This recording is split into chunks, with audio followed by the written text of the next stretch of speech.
Vortex of Horror by Gaylord Sabatini, from the 14th Palm Book of Horror Stories, edited by Herbert Van Thal.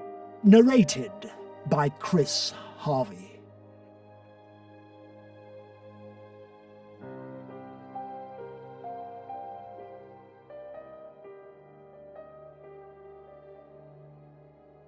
I found him at last seated at the far end of the heated plant house.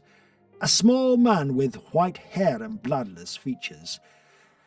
"Mr. Bloom," I said. He had been so engrossed in watering an exquisite-looking cactus that he was unaware of my entry, and started up violently at the sound of my voice, spilling some of the liquid over his shoes. I, he gasped. His watery eyes were dilated as they flashed from side to side in extreme agitation. He made a quick lunge and grasped a wicked-looking machete, the type used in South America to hack a path through impenetrable jungle. He stood there facing me, brandishing the weapon above his head, with the look on his face of a man who knew he was facing insuperable odds but was going to die fighting. I involuntarily retreated a few paces, being taken by surprise at the sudden ferocity of this crazy old scarecrow of a man. "Stand back!" he called.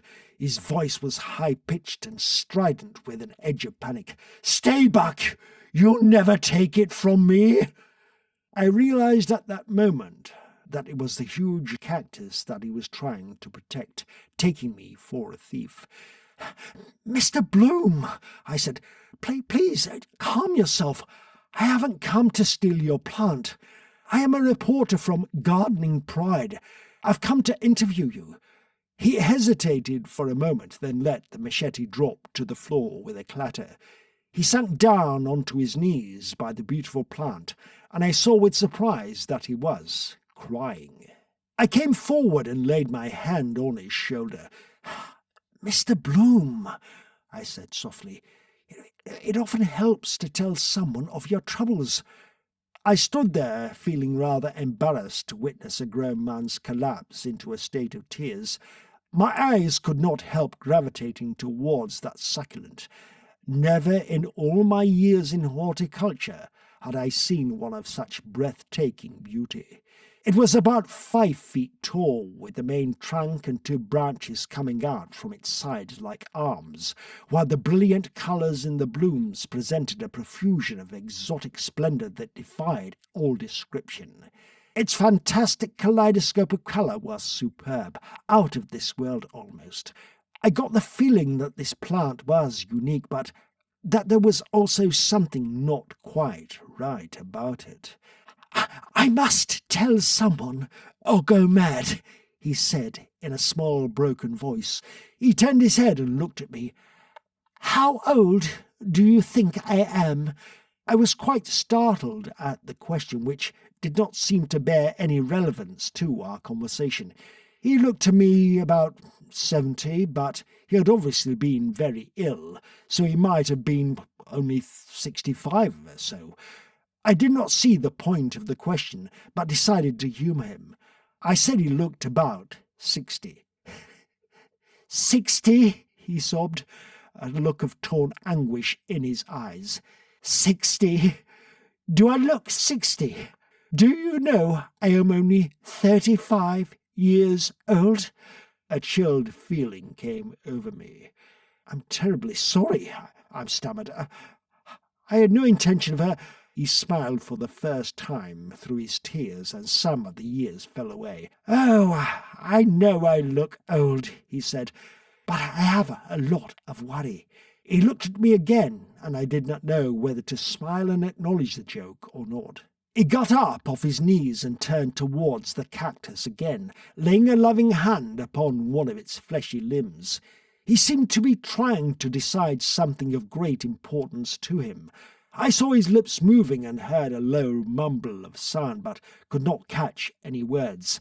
At last he turned round and looked at me. "We've decided to tell you a story, Mr. Curtis," I volunteered. "James Curtis. Well, Mr. Curtis, I hope you are an intelligent man, because I have a story that you must tell the world. A true story, but one so incredible that you will have great difficulty in making the skeptics believe." He looked again at the cactus, then turned back to me and said in a cold, flat voice, "Sit down, Mr. Curtis, and I will tell you a true tale of unparalleled horror."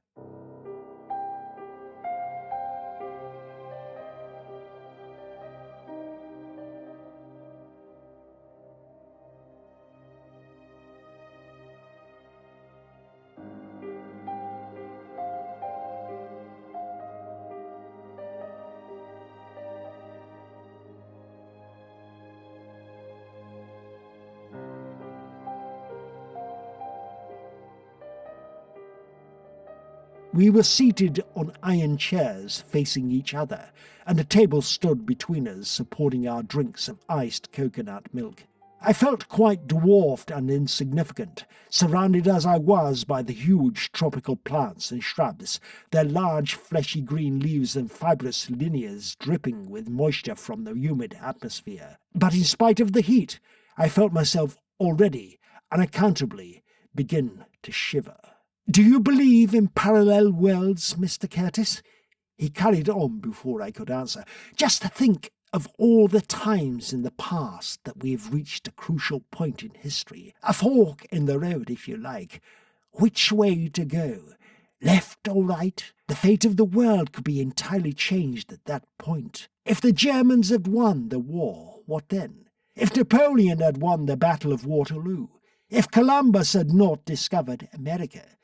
If there had been no gold for the conquistadors, if Atlantis had not sunk beneath the waves when she did, if the giant reptiles had not all died out in the Cretaceous period 100 million years ago but had lived on up to the present day, if you had not come to see me today." He paused to give some weight to the meaning, but I felt I had not quite grasped the point. "I believe all these things did happen in parallel worlds to our own, and are continuing even now. Like the spirit world, it is all around us, but on a different plane, and every now and then there is a breakthrough. Doors to the parallel worlds are open for no apparent reason, and beings from each side can cross the vortex. What then, Mr. Curtis?" He looked at me, and for the first time I noticed that his eyes were green. I loosened my tie and ran my finger quickly round my collar, but I said nothing. I could feel droplets of perspiration running down between my shoulder blades. He continued, "And what if we go right back, Mr. Curtis, to the dawn of the world, the pre-Cambrian period it is called, when all life, animal and vegetable, was only one-celled and started on an even footing. The amoeba, the one-celled animal, still exists today as it did millions of years ago. A protozoa, still stalking its prey of microbes and engulfing them, flowing around and devouring by absorption. And what of Chlamydomonas, the swimming plant? It hunts down and devours its prey even today, as it has done through the eons of time. Of course it's only microscopic, but does that make it any less the formidable to creatures of similar size? You, as a horticulturalist, are quite familiar with Dionaea, or as it is most commonly known, the Venus fly-trap, a carnivorous plant that catches and devours flies and insects in its jaw-like petals. Under the sea, we have animals that look and act like plants, and plants that to all outward observation one would think were animals." He stopped and brushed his hand to one side as a gesture of dismissal. "But these things are only interesting to horticulturalists such as you and me, Mr. Curtis. The world is not concerned with them, for, as they so rightly say, they are either microscopic or they are very low in the family tree of life as we know it on this planet." He leaned across to me, placing his hands flat on the table between us. "Suppose there was a parallel world where, instead of animals, the plants had leaped forward in evolutionary supremacy. Suppose the animals and I include man also, had been superseded in the intellectual race for superiority. Can you imagine a world like that, Mr. Curtis? The foliage seemed to be all around me, its heavy fronds malignant, listening to his words, waiting for my answer. "Impossible, surely, Mr. Bloom," I whispered, taking out my handkerchief and mopping my brow. He leaned back and laughed mirthlessly, and I heard a soft rustling all around me, as if the tangled, dripping undergrowth had taken up the laughter. "Impossible, you say? But I see in your eyes that already you are half convinced, and I have not yet told you my story." He paused and became deadly serious again, and a bleak, haunted expression clouded his drawn features. "Believe me when I say that it is true, so hellishly true. I know it because I have not only seen it, I have actually been there." And he told me his story.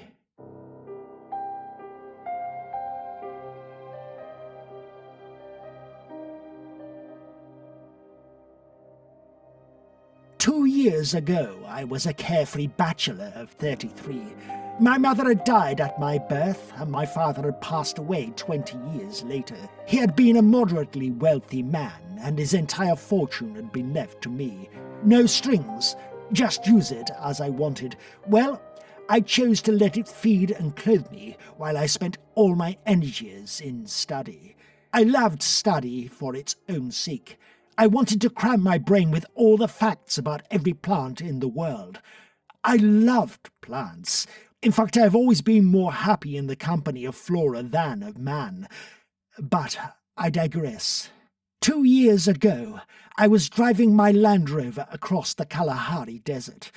I was all alone in the acrid wilds in search of a very rare species of cactus that, legend had it, existed somewhere out there in those trackless wastes. The scorching sun beat down mercilessly upon my head as I sweated at the controls of the Land Rover that growled and bucked over the uneven, parched terrain. The thermometer was reading 120 degrees Fahrenheit, and everything was on the move in a shimmering white haze. I had just reached a smooth patch of ground and was able to get a little more speed up, when suddenly there was a crack like thunder. The whole world seemed to shift, click out of focus and slam back into reverse. I stood on my brakes and gaped around me. Everything was different. Colours seemed to have changed to those at the opposite end of the spectrum. The yellow sand was now blue. The blue sky was now a brilliant yellow. My own skin was a greenish colour. The temperature had now dropped back to 70 degrees Fahrenheit, and my eyes focused with horror upon a sun which was a brilliant emerald green. I left the Land Rover and staggered up the slope to some purple rocks at the brow of the blue sand dunes.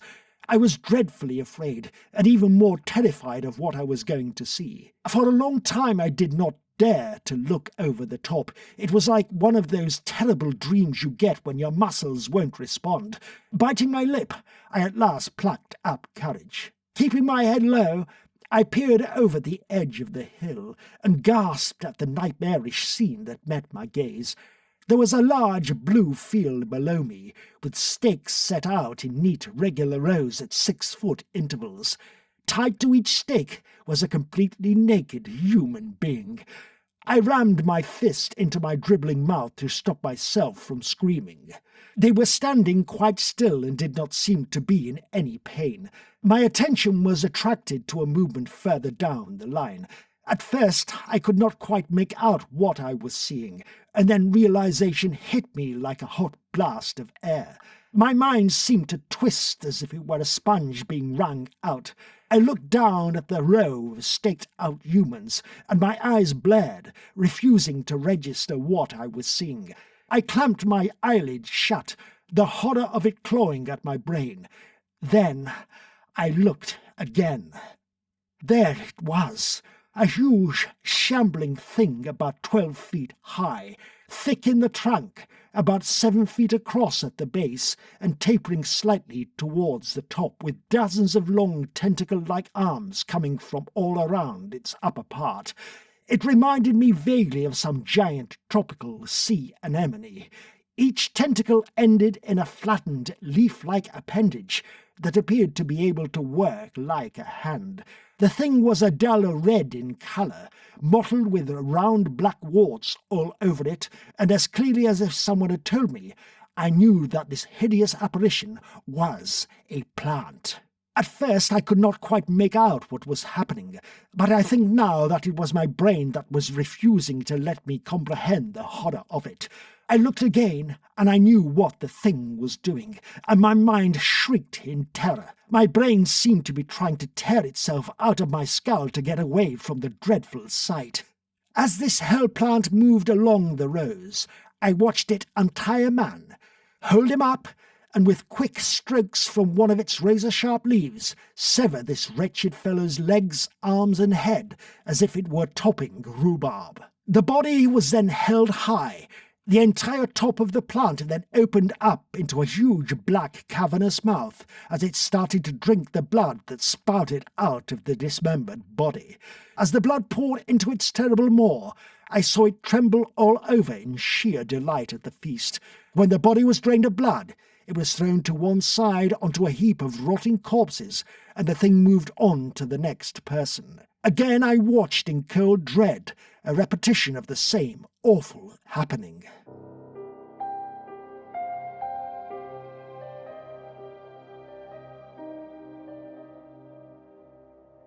It was not until I raised my head that I realized that the entire area was covered with staked-out people, both men and women, and moving amongst them were more than a score of these terrible creatures.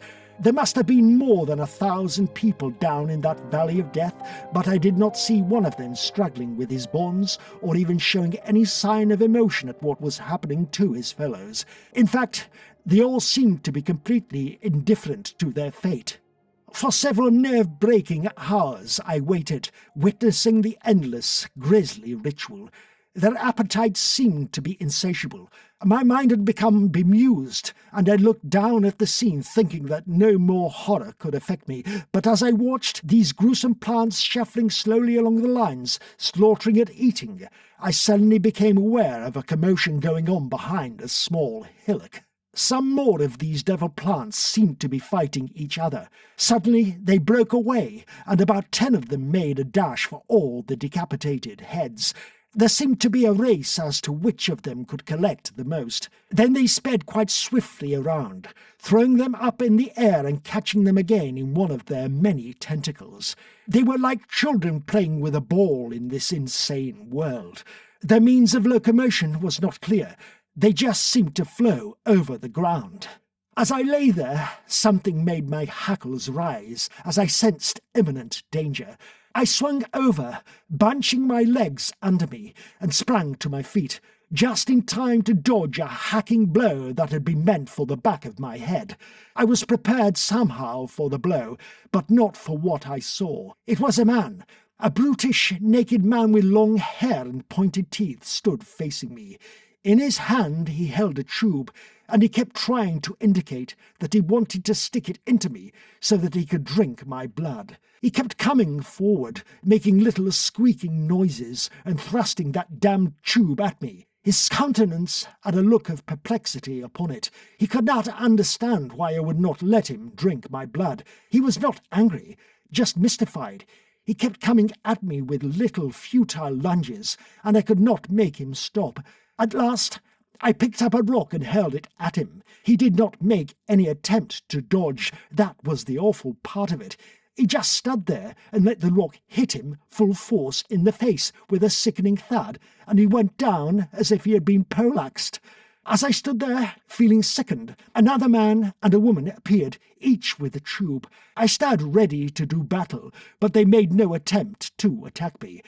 Going straight over to the body of their former comrade, they each plunged a tube into his side and, sitting down, began to suck. I stood there, reeling, feeling that at any moment my legs were going to give way under me. I wanted to run away and vomit, but I just stood there, staring. The woman stopped sucking at the tube for a moment and looked up at me through blank, lifeless eyes. Then she picked up the tube that the first man had been trying to thrust into me and held it up, signing for me to join them. As she did so, she had raised her arm and turned her head away from her companion. Before I could utter a sound of warning, he had pulled his tube out of the dead body and had thrust it deep into her side, just under the right breast. She dropped the tube and gave a dull cough. Turning her head, she watched him lower his vile mouth to the end of the tube, in which the blood was already beginning to flow. The most horrifying thing was the expression on his face. It was devoid of all emotion. I screamed out loud, and, picking up a rock, I was on the point of bringing it down upon this monster's head when I heard a strange whistling. I turned to find myself surrounded by a dozen or more of these nightmarish plants. I hurled my stone into their midst, a futile gesture. They came forward with their tentacles flailing and all the time emitting that same whistling sound. They encircled the man and woman, picking them up as if they were rag dolls. Then dozens of fibrous linears clamped around me, and I was hurled with my arms pinned to my side.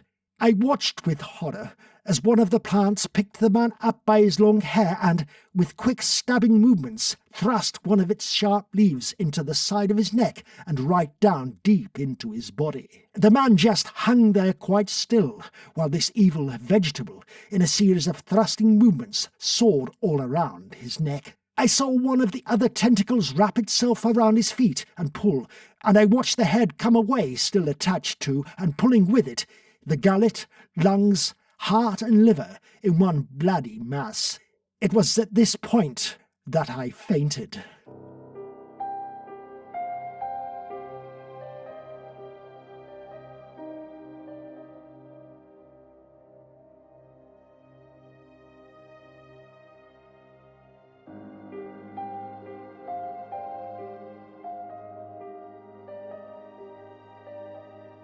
I awoke to find myself stripped naked and tied to a stake. I looked around me and cried out in panic. A girl tied to a stake 3 feet away from me turned and looked in my direction. She smiled across and said, "It's nice here, isn't it?" I had only noticed that this field was much smaller, there being only about 30 people in it. But at that moment my attention was riveted upon the girl. She had spoken, and I had understood. "You can speak," I blurted. "Of course," she smiled. "I like you. I'm so glad they have decided to cross us." "Cross us?" "Yes, cross us, mate us. You must have a very high intellect to come to this field. This is the best." She looked around her. "We 30 have been crossed and recrossed to get the best strain. Don't you think we are beautiful to look at?" She looked at me proudly. "We are not like the raggle-taggle in the big fields, or the wild ones running free in the wastelands." She sighed and leaned back against a post. "Oh, I love it here," she smiled. "We are all so beautiful." For a moment I allowed my eyes to rest upon her face and body. She was indeed the most beautiful girl I had ever seen. Her long billowing hair was blue-black and cascaded down to her waist. Her face was a delicate oval, and her 2 almond-shaped eyes were green. I could hardly tear my eyes away from her exquisite body, and I knew as I looked up again into her face that I was in love with her. I leaned back against my stake and gazed at her, feasting my eyes again and again on her heavenly body. There was a hissing sound from behind me. I tensed myself, slewing my head round at the same time. Coming up the row was one of those terrible plants which were now becoming quite familiar to me. At first I could not make out what the sound was. until I smelled a beautiful, intoxicating perfume which came drifting to my nostrils. The plant was spraying us with some exquisite scent. I could not make out if it was artificial or if it came naturally from the plant's body, but as the latter moved along the rows, it kept puffing itself out and then collapsing in again, and each time it did this, the exotic aroma wafted around us. It was gorgeous. I looked at the girl, my girl, and laughed. She smiled back languorously at me, moving her sensuous body up and down the post and flaring her nostrils to take in as much perfume as she could. I watched her breasts rise and fall with her heavy breathing. I leaned across to the extent of my bonds, lusting for her. As I did so, something brushed against my face. I turned my head and looked full into the brutish face of the man who had been with the girl up in the wastelands. I pulled away, but he nodded and smiled at me as he went by. I gazed after him in revulsion. One of the plants was carrying him, at least what was left of him. All I could see of him was his grisly head sticking out of a soggy, dripping bag containing his gullet, heart, lungs, and liver. This was supposed to be a sort of shoulder strap going round the plant. He continued to nod and smile at me as he went by, and my stomach churned over, for I saw that somehow he was still alive. As this plant monster went down the row, I noticed a similar soggy bag on its other side containing the woman's head. She seemed to recognize me and rolled her eyes round and round. I realized that the plant was carrying those two ghoulish heads for no other reason than personal adornment. I screwed my eyes up tightly and slammed my head again and again against the post, trying to erase the terrible sight from my mind. "Oh," I heard the girl sigh. "Oh, that was glorious. That was the best yet." I opened my eyes and looked across at her. She was leaning heavily against her post and smiled at me through half-closed lashes. Her breathing was becoming more regular now, little miniature beads of perspiration that dotted her brow like morning dew. "Oh," she gasped again, "that was the best yet. It must have been because of you." She smiled warmly at me. "Did you feel it?" "Yes," I answered. "I felt it," not really knowing what she meant. "It won't be long now before we are crossed," she said. "I'm going to like that." "How long do we have to stand like this?" I asked. She seemed at first not to hear me. She had closed her eyes. The expression on her face and the sensuous movement of her body made it obvious what she was thinking. I knew that I was in love with her and wanted to save her if I could. I asked her again, "How long do we have to stay here like this?" She opened her eyes. "How long? What do you mean?" "Well, how long? How long is how long? When do they come and untie us?" "Untie us? They never untie us. Don't say such horrid things or I won't like you. I could not live without my post. I am not a wild one." "I'm sorry," I said. "I did not know." "You're strange," she said, looking at me. "Different somehow." She gazed steadily at me. "They will come and untie you from your post quite soon," she said at last. "They will? Why?" I asked. "So that they can tie you to mine, of course," she smiled. "Oh," I exclaimed, feeling the blush rising up my neck.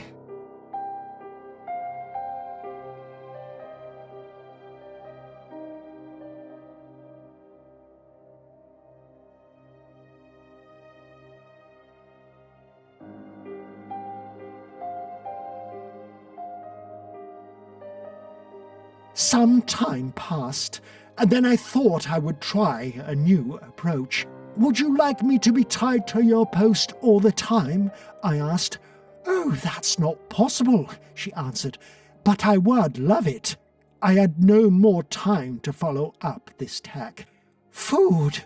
called someone along the line. "Food is coming!" I turned my head to the sound of the voice. All 30 of us looked in the same direction. Two of the plants were coming along the rows, holding a large bag with a tube coming from it. The tube was placed into the excited mouth of each person in turn, who would suck frantically at it for a short time before it was moved along to the next one. I realized that I was famished and found myself straining on my bonds like the others, waiting for my turn. As the plants came closer, I suddenly cringed back with revulsion. What I had thought was a bag was in fact a human body bound tightly into a ball. They had been drinking his blood. I fought and twisted my head from side to side, screaming at them to get the hell away from me, but they were too strong and rammed the tube down my throat. I drank the blood flowing from the tube, drank and drank. Then they took it away, and I fought against my bonds to try and get it back again, but by that time my girl was drinking at the end of the tube. Evening drew in quite quickly, and it was not for some time that I realized my bonds were rather slack. I wriggled my hands. Yes, they were loose. Frantically, I worked away at the knots. I understood then what must have happened. In my struggle not to be fed, one of the plant's sharp leaves had sliced through some of my bonds. "Darling," I called across softly. "Darling, I'm nearly free." She looked over to me, and her eyes widened. "What are you doing? Oh, you must not do that. I will tell. She started to cry out, but by that time I was free. I sprang across to her and clapped my hand over her lovely mouth. She fought and wriggled. Then I took my hand away and pressed my lips to hers. Oh, that kiss! In that one kiss we were pledged to each other. She did not resist me any further, but allowed me to untie her, and we made our escape through the darkness. Up and over the brow of the hill I carried her, and there, in the blue moonlight, stood my Land Rover. Holding on firmly to her, I slithered and stumbled down the slope and into the vehicle. I could hear the whistling sounds all around me as I desperately tried to start the engine.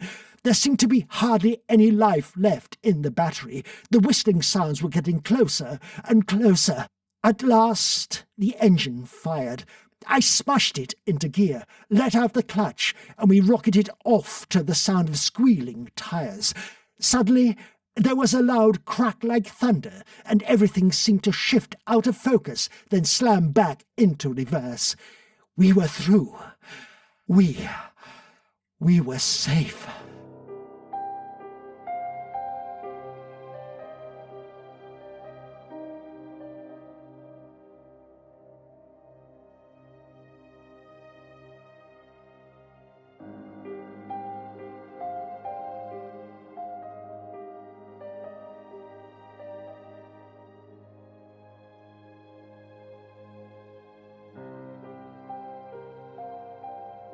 Yes, Mr. Curtis, I had gone through the vortex of horror to a parallel world, and, what is more, I had got back again. I looked at the white-haired old man. "That is the most terrifying story I have ever heard, Mr. Bloom," I said. "But there is one consolation in all this, isn't there? What of your lovely bride?" "Ah, yes. A terrible experience it was indeed, Mr. Curtis, for that is what made me as you see me today. But now you have my story, it can be worth a lot of money to you. What about payment?" "Payment, Mr. Bloom?" "Yes, payment, Mr. Curtis." "Well, I'm sure my paper will handsomely reward you." "No, not money. Who needs money?" "Well, what then?" He got up off his chair and came towards me with a tube in his hand. "My girl needs feeding, and there is not so much blood left in this old body of mine, Mr. Curtis." He offered the tube to me. "Just a little blood, Mr. Curtis, for payment. Just a little blood for my girl." "No!" I screamed, jumping up and striking him away. He was old and frail, and he staggered back under the impact of my frantic blow. He was obviously completely insane, this whole story a figment of his crazed mind. He must have become delirious out there in the tropical sun. He got onto his hands and knees, this old grey dried-up stick of a man, and crawled sobbing towards that exquisite succulent with its profusion of exotic flowers. He wouldn't give me any, my darling, not even just a little drop. Surely the story of my ordeal was worth a little drop of blood. He crawled up to the plant, rested his head against it, and closed his eyes. To my horror, the two arms of the plant moved and encircled him. Before I knew what I was doing, I had cried out a warning and, picking up the machete from the floor, started to hack viciously at that gorgeous cactus. There was a scream like that of a woman being mortally wounded. The old man was thrown aside, and I watched with horrified fascination this strange plant writhing in its agony of death. Screams and sobs rent the air as I saw blood pouring from a dozen mortal wounds.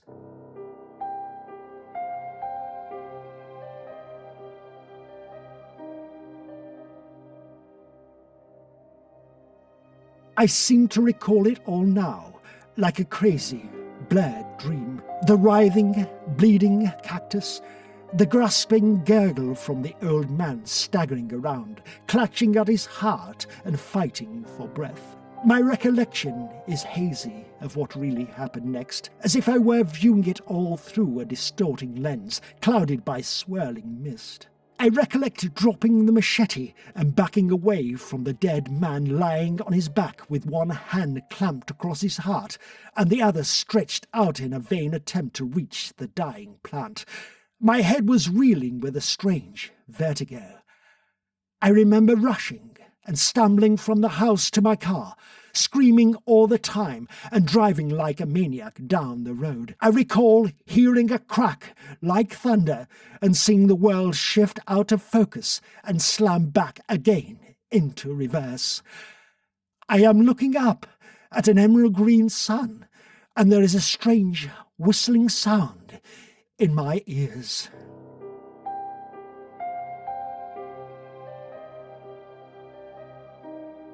Vortex of Horror by Gaylord Sabatini from the 14th Palm Book of Horror Stories was narrated, post-produced and edited by Chris Harvey.